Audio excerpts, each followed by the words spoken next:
Kami 4 Presiden Buruh, saya bersama Bung Iqbal, Bung Jumur Hidayat, bersama Ibu Eli Rosita Selaban. Yang pertama, Gerakan Buruh Indonesia mendukung penuh Presiden Prabowo Subianto.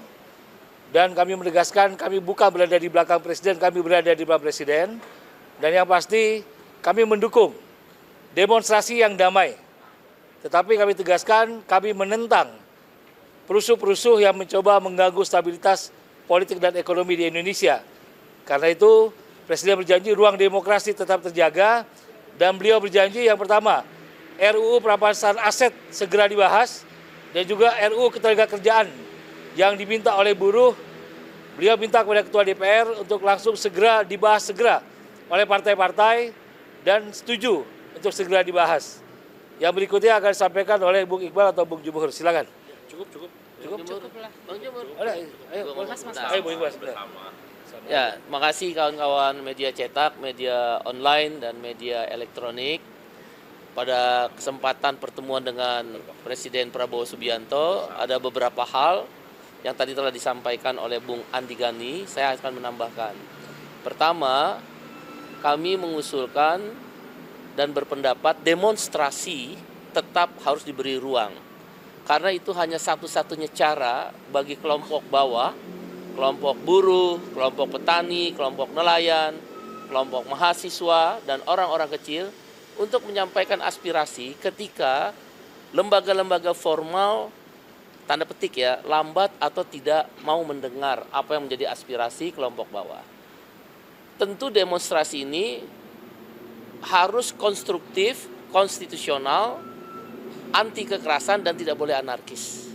Dan pada titik itu Bapak Presiden setuju. Yang kedua, yang perlu diperhatikan oleh anggota DPR RI adalah kebiasaan flexing dan hedon.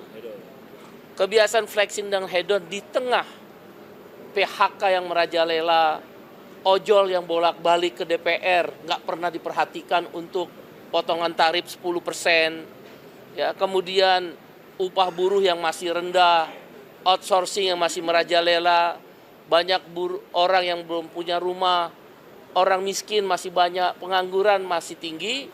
Flexing dan hedonisme itu tadi kami sampaikan kepada Mbak Puan dan juga kepada Bapak Presiden Prabowo Subianto untuk benar-benar tidak dilakukan oleh anggota DPR RI. Begitu pula kepada menteri-menteri yang ada, wakil menteri yang ada dalam kabinet Prabowo Subianto. Yang ketiga, kami membawa 6 isu utama yang sebagaimana kawan-kawan media sudah mendengar dalam aksi buruh di tanggal 28 Agustus. Ada 3 paket undang-undang yang harus segera dibahas oleh DPR RI. 1, rancangan undang-undang ketenagakerjaan. Ini pasti benturannya kuat, kepentingannya, tanda petik ya, benturan itu tanda petik. Karena kepentingannya misal tentang outsourcing tarik-menarik, upah murah tarik-menarik, karyawan kontrak tarik-menarik. Dugaan kami tadi saya sampaikan 3 tahun. Padahal sisa yang diberikan oleh MK tinggal setahun lagi. Setahun ini tanda petik DPR malas, tidak membahas padahal sudah ada panjangnya. Undang-undang paket kedua adalah tadi sudah disampaikan Bu Andi, untuk menghilangkan Noel yang lain, yaitu Wamenaker yang terlibat korupsi, maka RUU perampasan aset harus segera disahkan. Sudah hampir puluhan tahun, dan beliau tadi disampaikan merespon sangat cepat sekali. Bantu saya, karena saya nggak bisa sendiri sebagai presiden, harus ada DPR, partai politik. Tapi beliau berkeyakinan segera RUU perampasan aset ini sebagai pembuktian terbalik agar koruptor-koruptor itu jera dan dimiskinkan bisa disahkan segera, setidak-tidaknya mulai dilakukan pembahasan. Dan yang ketiga adalah kami usulkan pemilu yang bersih. Jadi korupsi itu harus dimulai dari pemilu yang bersih. Kebanyakan korupsi terjadi di pejabat negara, baik legislatif, yudikatif, maupun eksekutif. Terutama di legislatif dan eksekutif. Oleh karena itu pemilu yang bersih adalah jalan yang terbaik yang kami namakan redesign terhadap sistem pemilu. Itu 3 paket undang-undang. Nah yang harus cepat, 1, potongan tarif ojol 10% segera dibahas. 2, PHK harus segera dicegah dengan membentuk Satgas PHK. 3, outsourcing harus dihapus sesuai keputusan MK cabut PP nomor 35 tahun 2021. Karena keputusan MK-nya udah keluar nomor 168 tahun 2024. Dan yang keempat, reformasi agraria, reformasi pajak. Reformasi pajak yaitu pajak THR, pajak kita udah tahu kita THR habis ongkos, masih dipajakin. Pesangon kita kan nggak punya duit, dipajakin.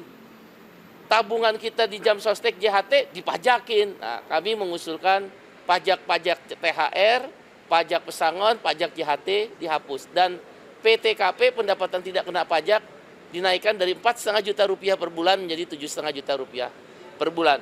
Tapi sekali lagi ada yang bisa cepat, ada yang tidak bisa cepat berproses, terutama rancangan undang-undang. Prinsipnya Pak Prabowo termasuk dari pemuka agama, kawan-kawan mahasiswa, pemuda, organisasi kepemudaan, dan juga beberapa kelompok lain yang diundang merespon baik. Bahkan suasana sangat cair dari 4:30 sore sampai jam hari ini, sampai jam sekarang. Terima kasih semuanya. Terima kasih. Jelajahi cara baru mendapatkan informasi. Download Metro TV Extend sekarang.